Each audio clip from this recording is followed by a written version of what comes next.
Malam pergantian tahun selalu marak dengan suara trompet, kembang api, serta petasan.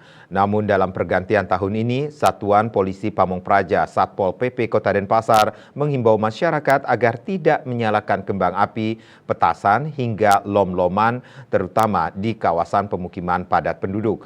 Himbauan itu dikeluarkan untuk mengantisipasi bencana yang ditimbulkan dan mengganggu kenyamanan masyarakat.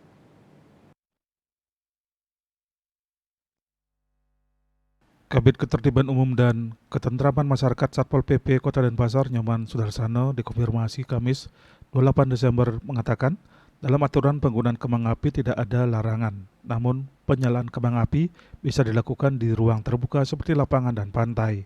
Masyarakat tidak diperbolehkan untuk menyalakan kembang api lebih dari 3 inch, sebab di samping bisa membahayakan diri sendiri juga dapat membahayakan orang lain.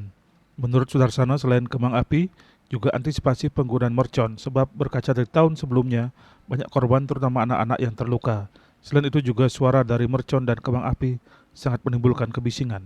Hal itu sudah mengganggu ketertiban umum termasuk penggunaan lom-loman suara keras agar dihindari penggunaannya.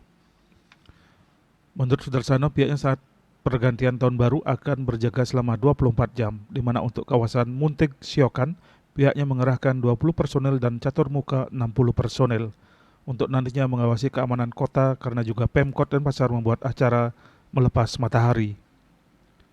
Asmara Putra Bali Pos melaporkan.